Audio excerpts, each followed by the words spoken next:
Okay, so it's been 2 years.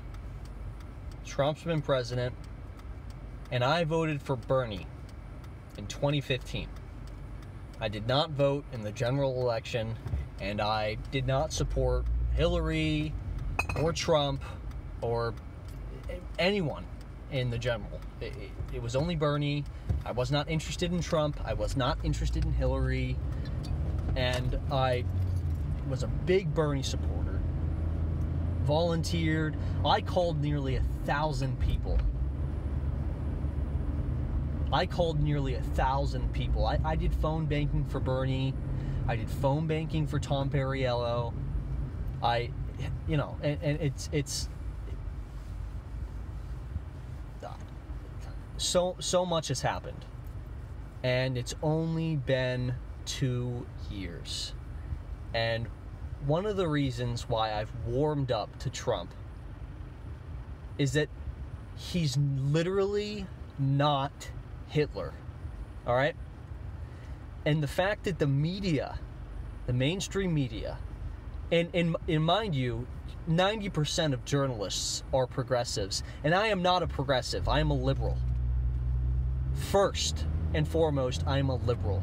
I put individual rights and freedoms first and foremost. Human progress second. I'm not a progressive. I will not sacrifice individual rights and freedoms for human progress. I will not do that. I am through and through a liberal. All right? I'm center-left politically. But I do not consider myself to be on the left. At all. Definitely not. By now, I'm probably I'm more on the right. But my politics, I'm liberal, but I'm not on the left. Let's just put it that way. Not on the left. So the persecution of Trump and the unfairness is mind-boggling. No one, absolutely no one, disrespected Obama, Bush Jr., Clinton, Bush Sr., anyone. Literally anyone. Trump has been disrespected. He has been disrespected on such a level I can't even begin to comprehend. It's unbelievable how unfair the media has been. And I can't stand the anti-intellectual approach of the left. I can't stand it. I mean, I get called a white supremacist and a Nazi for not thinking that Trump is literally Hitler. That is fucking retarded. Okay? That is fucking retarded.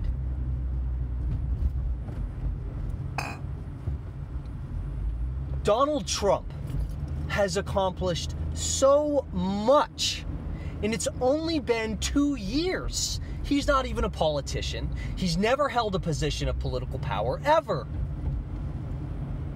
And you know, I don't want to give all the credit to Trump. I really don't. His administration has accomplished a lot. And he's done a lot of things that are kind of weird out of the blue, like some weird left-wing, left-leaning shit that you really wouldn't expect out of someone who's literally Hitler. The FDA right to try, I think that's great. He's putting more pressure on streaming services to give more give more royalties to artists.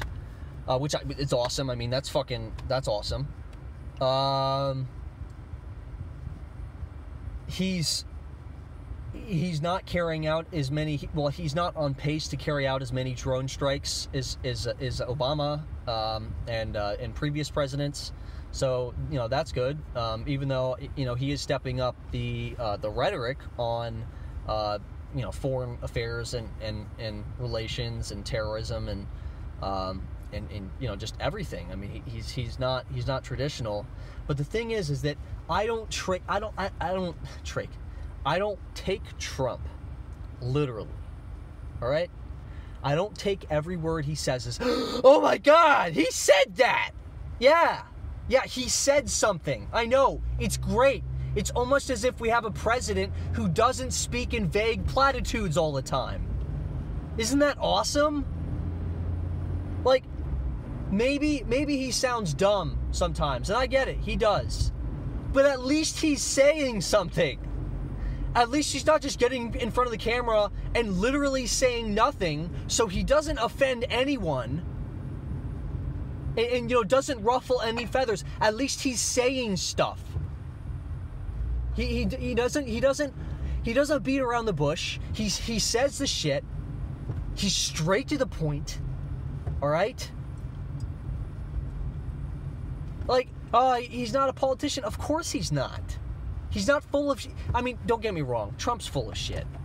He lies. He lies all the time, and I'm not going to play around like he's, he's so honest and just, oh my God. But I mean, he actually says things. And in my opinion, saying nothing is more frustrating than lying, because you don't say anything. And that's what politicians have done for the past, I don't know, for fucking probably, it's been common for politicians to really say nothing for the past, I'm not quite sure, probably 70 years. I mean, very, very, very, very, very, very, very few politicians are actually principled. And it's not like Trump is the most principled president we've ever had. I mean, surely he's not, but he's not. He's literally not doing anything out of the blue. And if you think that he is, you're crazy. You're crazy and you're gullible. You're gullible as shit.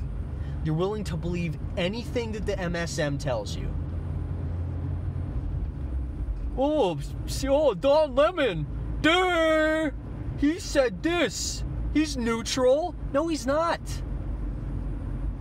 CNN is not neutral. MSNBC is not neutral. Fox is not neutral. None of these media outlets are neutral. But guess what? Guess what 90% of them all have in common? All of their journalists are progressive. And the rest? Fox News. And you can't escape what the progressive media says. You can't.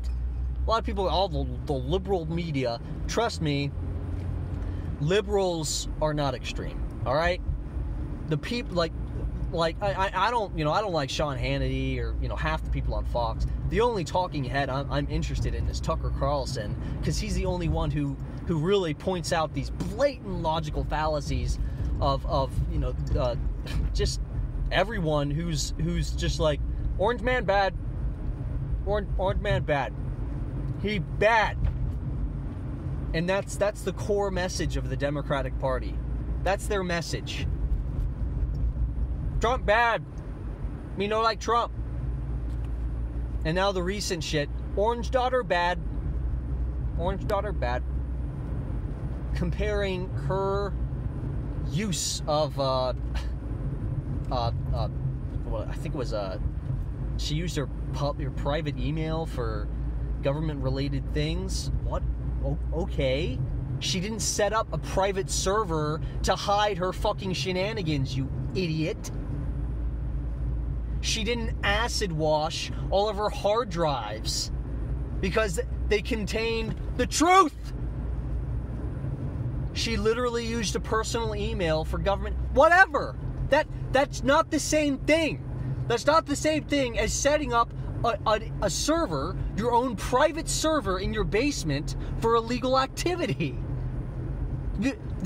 That's beyond idiotic to compare those two. It's so incredibly dumb. And it's just the coverage on Trump. Like, no matter what he fucking does, even if it's good, they'll either call him an idiot for it, or they won't talk about it because it's good. It's so annoying. And I can't avoid it. I can't avoid hearing what the mainstream corporate just stupid take on Donald Trump. I can't miss it. You have to hear it because it's all around you. You know, and I live in a very left-leaning area.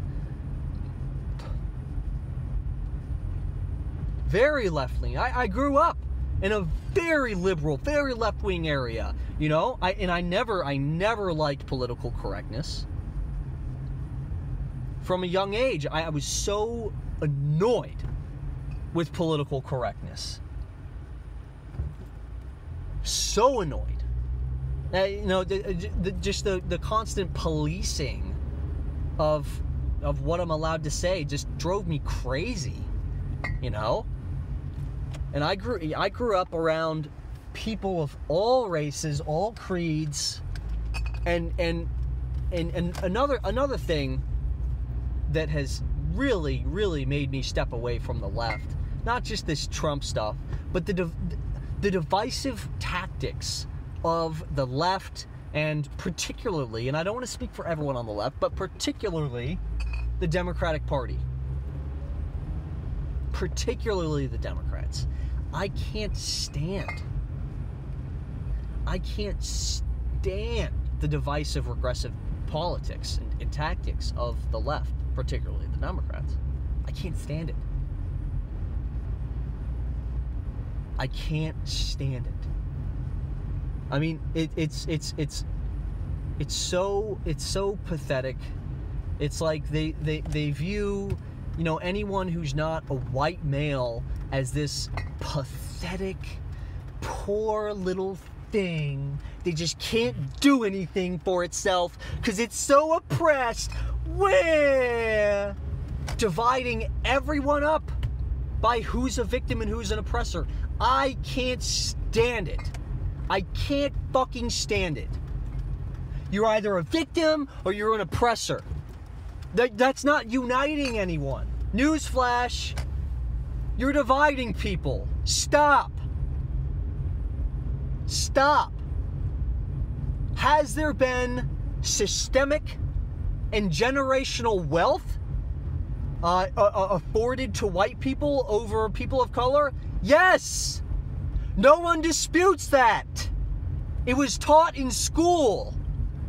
If I'm 20, you know, I'm mid-20s. If you're my age, or if you're 30 or younger, all of this has been taught to you.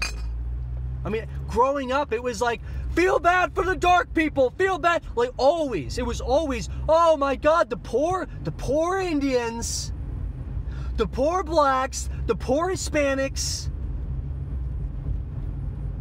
I mean, briefly, I think I remember briefly covering the anti-Irish sentiment and the anti-Chinese sentiment, anti-Asian immigrant sentiment, anti-Italian sentiment, stuff like that, but not to the same level, and that's fine. I mean, you know, to be honest, Italians and Irishmen weren't enslaved here in the U.S., so you know that's not going to be as big of a chunk, but I just, man, I can't stand the divisive politics. I just can't stand it. I can't take it. I can't take it. And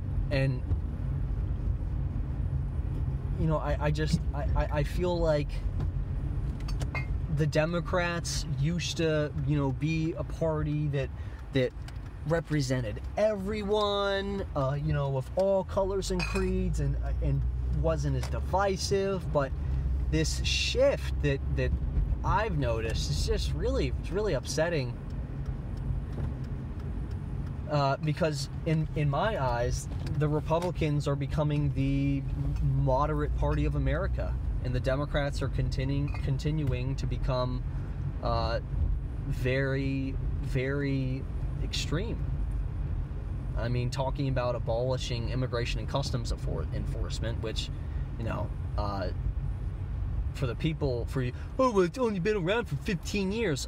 No, it hasn't. It was, I believe it was once a section of DHS, and then its own agency was created 15 years ago. So no, it has not just been around for 15 years. That's a complete lie. And abolish the police and the anti-police sentiment. I mean, you know, I'm not a fan for anyone getting shot, period. But if you attack a cop, yeah, I mean, you signed up for that. You signed up to get shot as soon as you attacked an armed cop. Sorry. But, you know, like, of course these shootings of people getting shot while running away, that's fucked up. You know, that shouldn't be happening. But most cops go their whole lives without ever pulling the trigger. And it's just upsetting that, you know, the Democrats and a lot of people on the left have really just made this an issue about race, and you know, they don't care to mention the facts, which, yes, black men are proportionally more likely to be shot by the cops. That's a fact. They're also more likely to attack the police. So, you know, why isn't that mentioned? And studies have been done. Black cops are just as likely to shoot black men as white cops are. White cops are not any more likely to shoot a black man any more than a black cop. So that's a little inconvenient, I think. And it's just the blatant lies and the total disregard for statistical facts and just basic knowledge is really one of the main reasons why I've just began to walk away. And, you know, Trump has not been a bad president. I actually think he's been so far a lot better than Obama. I'm not positive that I'm going to vote for him, but to be honest, if things keep going like they have been the past 2 years, he's definitely going to get my vote in 2020. And I'm actually, you know, totally proud to say that. And 2 years ago, I definitely was not a fan. I thought Trump was kind of stupid, you know. I mean, I never really took him all that seriously, and I pretty much knew he was going to win.